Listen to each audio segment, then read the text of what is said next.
My name is Maureen Pinwa, a lead counselor at Lifebridge Hospital, and I'm here to talk about anorexia nervosa. It is an eating disorder that is associated with abnormal low weight of the body, and it is also associated with the fact that the person has irrational fear of body weight.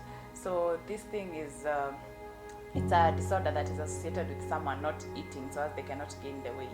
We have two types of anorexia. We have the purging one, and also we have the restrictive.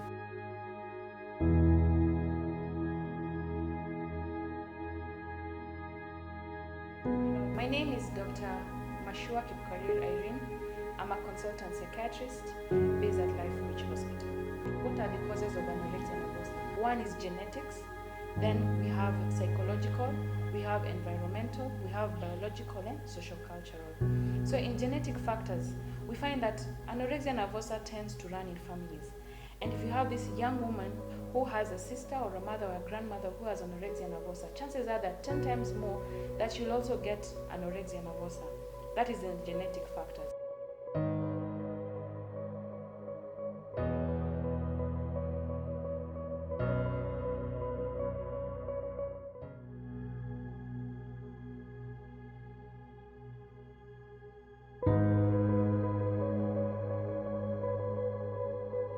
Anorexia nervosa present with a variety of symptoms, ranging from physical symptoms to behavioral symptoms.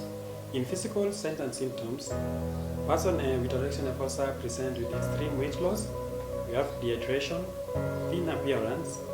One also present with low blood pressure. One may feel dizziness and fatigue, and also constipation. On behavioral signs and symptoms, one present with a restriction of food, excessive exercise, also one have strict dieting, also experience social withdrawal. Person also have a tendency of repeated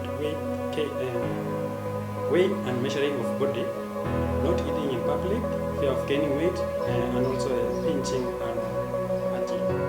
People with anorexia nervosa have distortions about food, the body, and weight issues.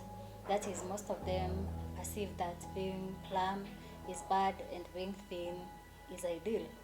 These are called cognitive distortions.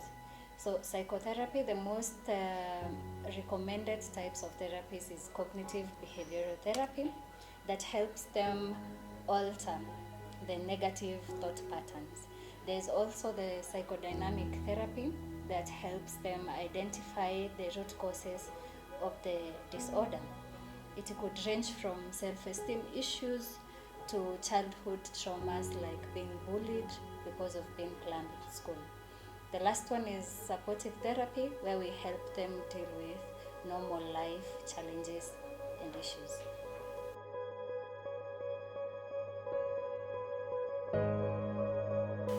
Medical management of anorexia nervosa is broadly divided into three. The first part being examination of the physical status, whereby you have to monitor and check the patient's vitals. The next part, you have to weigh the patient and measure his height so that you calculate the body metabolic index to know if the patient has malnutrition or not. The second part is you have to check and examine the patient if he or she has any evidence of self-injury, because these patients sometimes they feel so low, they hate their body, so they tend to harm themselves. So you have to physically examine the patient from head to toe to check if they have any evidence of physical injury. As you talk to the patient, you also have to assess their mood, their beliefs, and also their mental status, if they are aware of their time, place, and person of where they are.